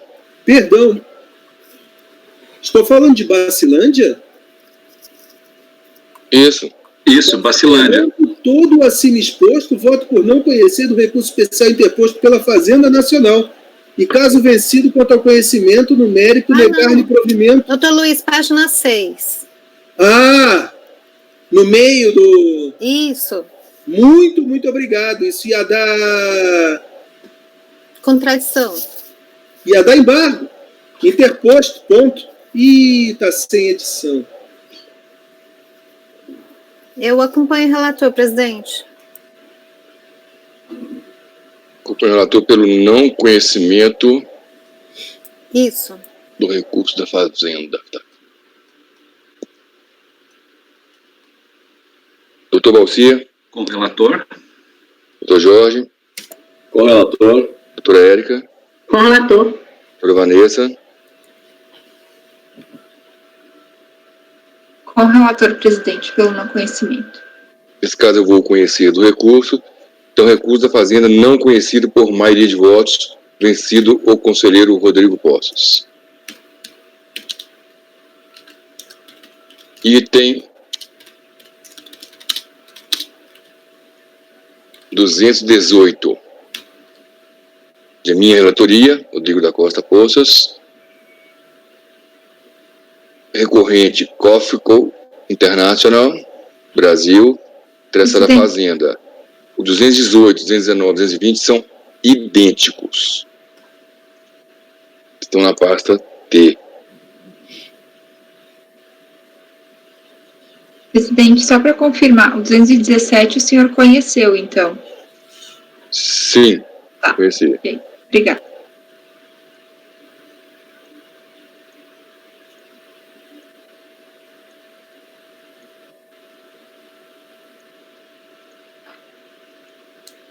Na pasta T, estou fechando alguns processos aqui que eu tenho milhares abertos.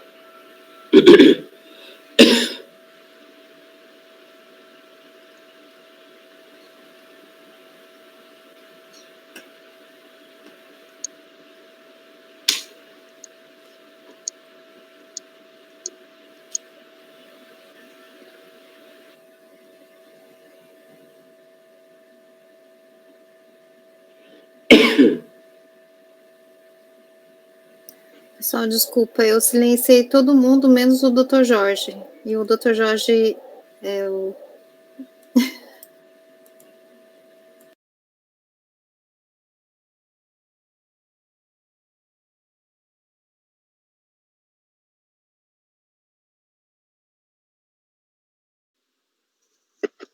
Pode abrir qualquer um deles e vão ser exatamente iguais. Trata-se de recurso especial de divergência interposto pelo contribuinte contra quórum 3201-003-438, proferido pela primeira turma ordinária da segunda Câmara. Aqui eu transcrevo a emenda. Contra essa decisão, haviam sido opostos embargos de declaração, os quais foram rejeitados. Em seu recurso especial, foi dado seguimento parcial, apenas quanto à matéria, glosa dos créditos de PIS e COFINS. Defende o contribuinte que, não tendo fornecedor exigido e nem o comprador fornecido a declaração do anexo 1 da IN SRF 660-206 e não constando a nota fiscal que a venda foi efetuada com suspensão, que não teria caráter obrigatório da contribuição, presume-se normal a operação de compra e venda e o direito ao crédito básico integral e não presumido. A PGFN apresentou contra-razões.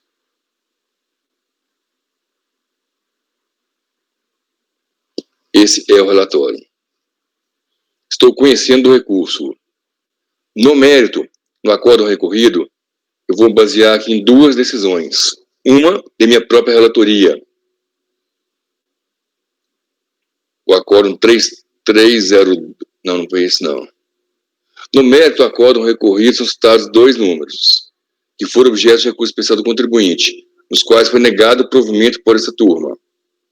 Um da minha relatoria, que é o 9303-009-310, de 14/2/2019, e outro muito recente, da relatoria do Dr. Luiz Eduardo de Oliveira Santos, da data de 18 de junho de 2020. Então, eu vou basear nesses dois votos, principalmente no voto do Dr. Luiz.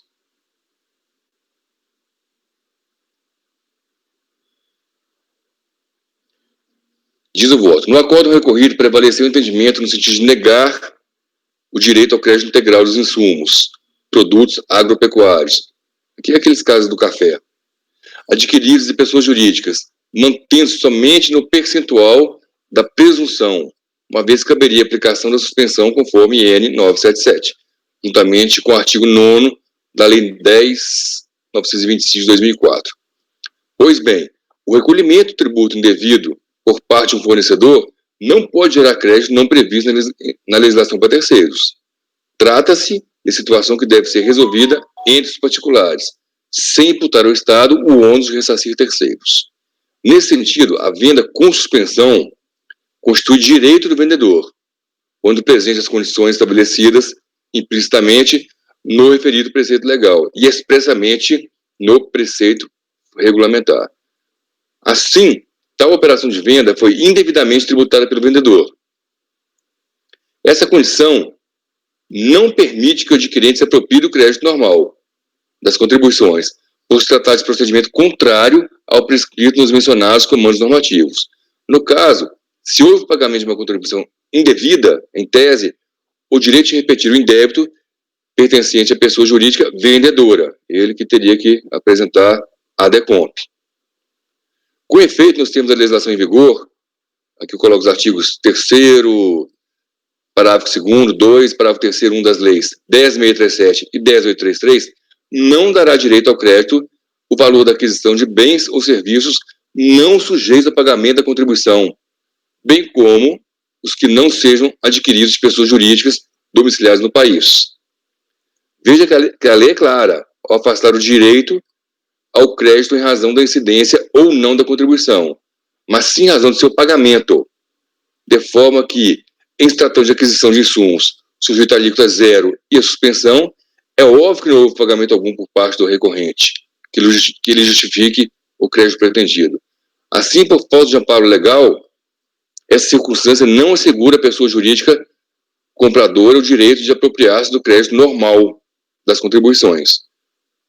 Ainda do Dr. Luiz dizendo, ao meu sentir, o contribuinte pretende se aproveitar de um direito que não lhe cabe, pois o benefício fiscal, em comento, foi criado em favor do vendedor que poderá vir a exercê-lo, enquanto não for decadente seu direito de repetir a contribuição indevidamente recolhida.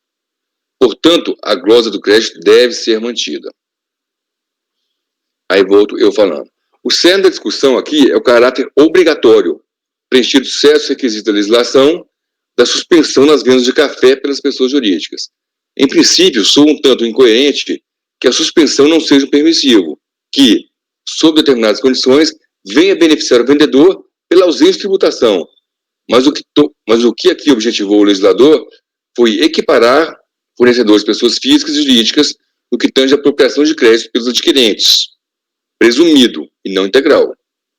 Lá é básico e integral.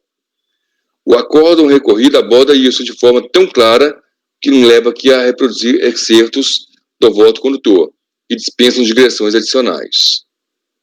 Aqui, vou ler alguns trechos dos votos excertos, só não vou ler a legislação. Evidencia-se na evolução legislativa que a suspensão das contribuições nas vendas efetuadas por pessoas jurídicas teve por finalidade equilibrar a concorrência no fornecimento por pessoas físicas e jurídicas ou ao menos não desfavorecer as pessoas físicas. Assim, os textos legais que já se sabe não comportam expressões ou palavras inúteis, e usou com exatidão de alcance e sentido vocábulos que impliquem a obrigatoriedade e não a permissão, para que, diante de operações realizadas sob determinadas características, tomasse imperativa a suspensão do PIS/COFINS, conforme escolha tributária do legislador. Há que se pontuar que a lógica jurídica que impõe a interpretação da norma extraída é, conforme entendido, sintetizada no seguinte silogismo. Premissas. 1. Efetuada a operação de venda de determinados produtos de origem agropecuária, cujo o vendedor seja pessoa jurídica e o adquirente pessoa jurídica, se almoda a situação tributária específica que realiza industrialização com o produto ocorrido. E também decorre da seguinte conclusão: a venda deve ser com suspensão de PIS e COFINS. Ao meu sentir, outra interpretação seria equivocada, ou escorada da interpretação usual do Instituto da Suspensão, que normalmente é forjado na legislação dos diversos tributos, como uma medida de benefício para que, cumprido e mantido-se esse requisito da concessão, seja afastada a incidência do tributo. Todavia, não é desse viés que a suspensão foi introduzida na legislação de PIS e COFINS, e ainda que a denomine impropriamente condicional, o termo se refere a situações preliminares de aplicabilidade, o que forma obrigatória. Ocorre que, no caso da legislação do PIS e COFINS atinentes ao crédito da legislação de insumos agropecuários, teve o legislador ordinário a clara intenção de impor não um benefício ou liberalidade tributária ao fornecedor, mas sim uma restrição à pessoa jurídica adquirente de não tomar crédito integral na aquisição do produto de uma pessoa jurídica em detrimento da aquisição quando pessoa física, cuja venda normalmente não confere o direito ao crédito básico. Aqui eu transcrevo toda a legislação, toda a evolução que eu não vou ler. E no final, eu concluo, com base no voto ora recorrido. Toda a argumentação despendida pela recorrente quanto à emissão de notas fiscais com informação de venda sujeita a incidência de PIS e COFINS pelos fornecedores de pessoas jurídicas são inócuas, pois que, na observância de regramento legal em relação ao setor agroindustrial, não comporta a transmissão do direito creditório, por se tratar de procedimento contrário ao legalmente prescrito. Não havia permissão para esses fornecedores, face a opção pela suspensão, vez que, evidentemente, a imposição legal está contida no artigo 9º. Se o vendedor vende com suspensão ou se ele paga equivocadamente, não cabe ao adquirente aproveitar esse crédito. Melhor explicando, as pessoas jurídicas que, ao arrepio da lei, emitiram notas fiscais, que eu acabei de falar, sem informação de suspensão ou com indicação de que tratava de operação sujeita a incidência de PIS e COFINS, não tem o condão de atribuir o crédito básico em valores integrais. Se a lei impõe à operação a suspensão e autoriza o adquirente o direito ao crédito presumido, somente esta modalidade creditória poderá tomá-lo, à vista do exposto, ao negar provimento ao recurso especial do contribuinte. Doutor Andrada.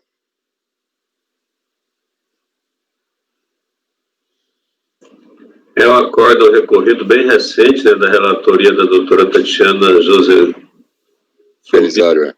Belisário. E a turma, por unanimidade, negou o provimento ao recurso. Acompanho o relator, presidente. Doutora Tatiana. A gente acabou mudando o posicionamento por conta do acordo do doutor Luiz. Eu acompanho o relator. Doutor Luiz, vota com seu voto. Acompanho o relator, presidente. Doutor Valcir. Com o relator.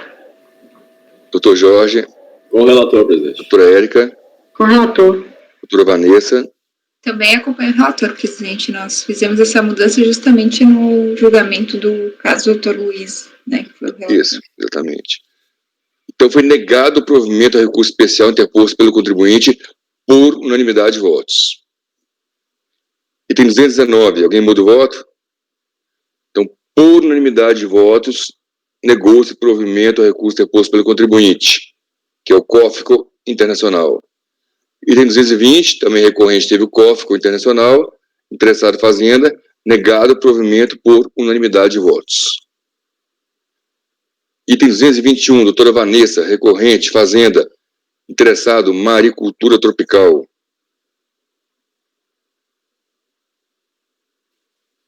Com a palavra, doutora Vanessa. Presidente, eu ia pedir para a gente fazer um intervalo agora. Então tá bom, então faremos um intervalo, na volta votaremos o item 221.